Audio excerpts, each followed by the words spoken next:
Hey there guys, welcome to Anthony Reviews, where Anthony reviews. It's kind of crazy sometimes to think about how iconic Robin is. The Boy Wonder has existed in comics since 1940. He predates Wonder Woman, Captain America, and practically every other popular superhero that isn't the big two. Despite this iconic status though, I feel like he can get a bit lost in the history of DC action figures sometimes. Dick Grayson has had the longest tenure as Robin in the longest running costume as well.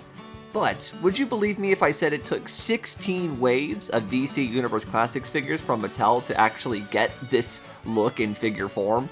Well, that's what we're talking about today. Coming from the later years of DC Universe Classics, we have two figures representing classic Robin. The identity of these two Robins is slightly debatable. The one with the smile is very clearly based on the appearance in the new Teen Titans from 1980, thus making him undeniably Dick Grayson.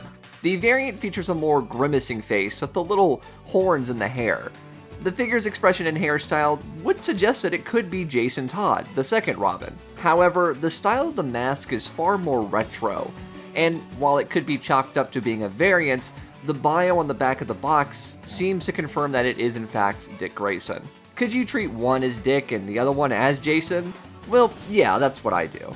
All of this to say, is we either have the first Dick Grayson Robin figures in this line, or the first Dick and Jason Robin figures. Either way, these figures are making history.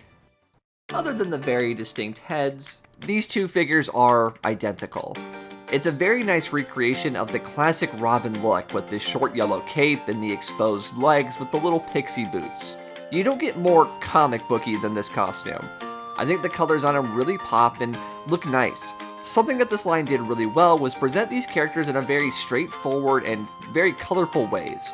Previous figures from other companies, and even Mattel themselves, relied heavily on realistic sculpts and tons of paint detail and texture and shading and all that stuff to give it this adult feel. The DC Universe Classics figures felt like adaptations of the Jose Luis Garcia Lopez art style in my opinion, which is very timeless and an iconic take on these characters. While fairly simple, I do think the sculpting is nice where it needs to be. Obviously, this whole conversation started with the heads, and I do really like them. That smiling head is just perfect for Dick Grayson. Another cool detail is the sort of scale mail on the trunks, a costume detail seen time to time on the Robin costume all the way back to his first appearance, so it's a nice touch. I also really dig the sort of folds on the shoulders here, like the fabric sort of building up on the little sleeves. It's a really nice detail. All of this comes together to create a very classic comic book look. The size of this figure is interesting. It's an entirely unique body from the previous Teen Bucks we've had in the line. This is where you can clearly see the new Teen Titans influence. This is a Dick Grayson that is no longer just a kid. He's very quickly approaching adulthood. While shorter than characters like Batman and Superman, he does stand taller than characters like Kid Flash and Beast Boy.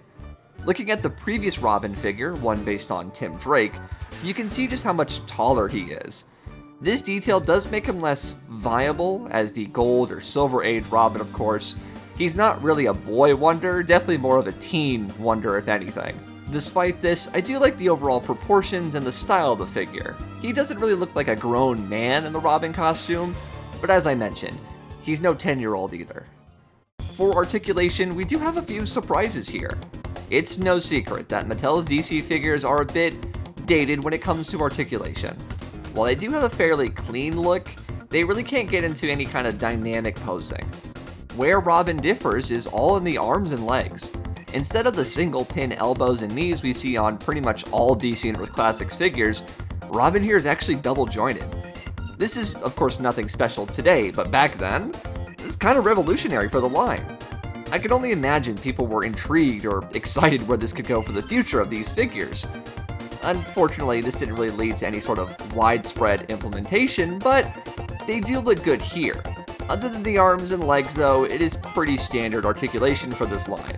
One possible issue that I've seen people talk about is the ankles. I've heard many horror stories about these figures and how easily the feet can just snap off.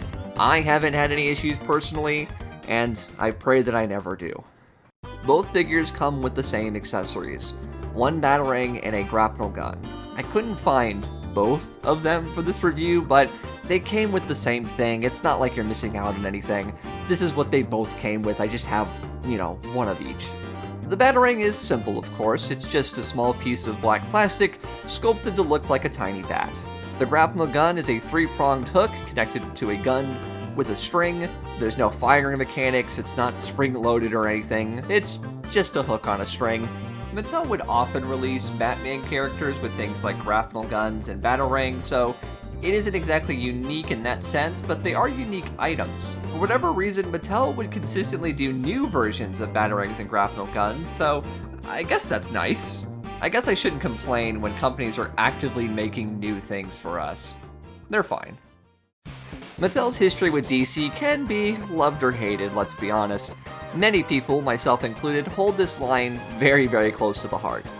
Others have taken note of how much these figures have aged over the years, and it's not ideal. Both opinions are obviously valid, but for me, I think that both of these figures are very good Robin figures. The colors are nice, the sculpting is solid, and for DC Universe Classics at least, the articulation's pretty good. Robin is iconic, and I think these figures live up to that iconic image. This video is brought to you in part by HobbyLink Japan. If you're a fan of things like Super Sentai, anime, or just Japanese media in general, why not check out HobbyLink Japan? They've got figures, statues, and a whole horde of different kinds of collectibles. Use the code on screen to get 10% off all in-stock items. Check out HobbyLink Japan today using the link down in the description below. Thank you guys so much for watching my review of DC Universe Classics Robin and, well, Robin. Obviously, I hold a lot of love for DC Universe Classics. This is the second review I've done in almost a month, I want to say. So, yeah, call me biased, call me whatever, but I do like these figures. I'd love to know what you guys think of the figures down below. Do you hold any sort of reverence for DC Universe Classics? Do you feel like Robin, especially like Golden Age or Silver Age, Dick Grayson Robin, is a bit underappreciated in action figure lines?